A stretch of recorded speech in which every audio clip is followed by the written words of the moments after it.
ಹಲ್ಲುಗಳ ಸ್ವಚ್ಛತೆ ಕಾಪಾಡಿಕೊಳ್ಳುವ ಜತೆಗೆ ಸೊಪ್ಪು, ತರಕಾರಿ, ಹಣ್ಣು, ರಾಗಿ ಮುದ್ದೆಯಂತಹ ಖನಿಜಯುಕ್ತ ಆಹಾರ ಸೇವಿಸುವುದರಿಂದ ಹಲ್ಲುಗಳ ರಕ್ಷಣೆಯಾಗುತ್ತದೆ ಎಂದು ತಾಲೂಕು ವೈದ್ಯಾಧಿಕಾರಿಯಾದ ಡಾ ಮಧುಕುಮಾರ್ ಹೇಳಿದರು.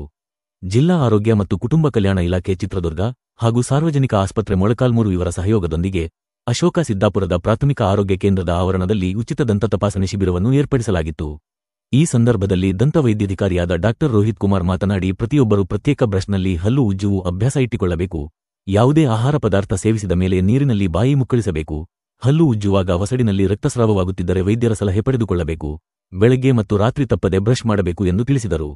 ಈ ಸಂದರ್ಭದಲ್ಲಿ ಅಶೋಕ್ ಸಿದ್ದಾಪುರ ಪ್ರಾಥಮಿಕ ಆರೋಗ್ಯ ಕೇಂದ್ರದ ಆಡಳಿತ ವೈದ್ಯಾಧಿಕಾರಿಗಳಾದ ಡಾ ಮಧುಕುಮಾರ್, ಗ್ರಾಮ ಪಂಚಾಯಿತಿ ಅಧ್ಯಕ್ಷರಾದ ಹುಲಯ್ಯ, ಗ್ರಾಮ ಪಂಚಾಯಿತಿ ಸದಸ್ಯರಾದ ಗಂಗಾಧರ, ಪರಮೇಶ್ವರಪ್ಪ, ಊರಿನ ಮುಖಂಡರಾದ ವೀರಭದ್ರಶಾಸ್ತ್ರಿ, ಬಳಗೆರೆ ನಾಗರಾಜ್, ರೇವಣಸಿದ್ದಯ್ಯ, ಹನುಮಂತಪ್ಪ, ಆಪ್ತ ಸಮಾಲೋಚನಕಾರರಾದ ಕೊಟ್ರೇಶ್, ಕಾಂತರಾಜ್, ವೈದ್ಯಾಧಿಕಾರಿಯಾದ ಡಾ ಗಾಯತ್ರಿ, ಫಾರ್ಮಸಿ ಅಧಿಕಾರಿಗಳಾದ ಅನಿಲ್ ಹಾಗೂ ಆಸ್ಪತ್ರೆ ಸರ್ವ ಸಿಬ್ಬಂದಿ ಮತ್ತು ಆಶಾ ಕಾರ್ಯಕರ್ತರು ಉಪಸ್ಥಿತರಿದ್ದರು. ವರದಿ ಸಿದ್ದೇಶ ಜಿ ವೆಂಕಟಪುರ, ಸಹ ಸಂಪಾದಕರು, ಟಿವಿ7 ಕನ್ನಡ, ಮೊಳಕಾಲ್ಮೂರು.